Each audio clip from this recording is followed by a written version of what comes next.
ஒரு பாத்திரத்தை எடுத்து அதில் 4 பாக்கெட் பாலை ஊற்றி நல்லா கொதிக்க வச்சிடணும். கொதிக்க வச்சுட்டு அதை தனியாக வச்சதுக்கப்புறம் ஒரு பாத்திரத்தை எடுத்து அதில் ஜவ்வரிசி ஆட் பண்ணி கொஞ்சம் தண்ணி ஆட் பண்ணி அதையும் நல்லா வேக வச்சுக்கணும்.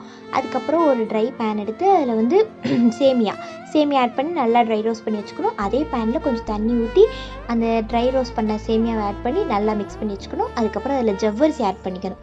அதை நல்லா மிக்ஸ் பண்ணதுக்கப்புறம் கொஞ்சோண்டு லைட்டாக சுகர் ஆட் பண்ணிக்கணும். சுகர் ஆட் பண்ணி அதை நல்லா மிக்ஸ் பண்ணணும். ஓகே, விட்டால் அதுக்கு அடி பிடிச்சிடும். ஸோ நல்லா மிக்ஸ் பண்ணணும். தென் வந்து மிக்ஸ் பண்ணிட்டே இருக்கணும், விட்டுறக்கூடாது. அதுக்கப்புறம் கண்டஸ்டு மில்க் ஆட் பண்ணியிருக்கேன். நான் வந்து மில்க் மேட்லேருந்து யூஸ் பண்ணியிருக்கேன், மில்க் மிக்ஸ்லேருந்து. அதுக்கப்புறம் அதை நல்லா மிக்ஸ் பண்ணதுக்கப்புறமா நல்ல இந்த பழத்துக்கு வந்ததுக்கப்புறம் அந்த பால் காய்ச்சி வச்சுருக்க பாலை வந்து வடிகட்டி ஆட் பண்ணணும். அதுக்கப்புறம் நல்லா மிக்ஸ் பண்ணதுக்கப்புறமா ஒரு பேன் எடுத்து நெய் ஊற்றி முந்திரி அந்த ட்ரை ஃப்ரூட்ஸ்லாம் ஆட் பண்ணி வறுத்து இதில் சேர்த்துடணும். அவ்வளோதான், பாயாசம் ரெடி. அடுப்பை பற்றிடலாம்.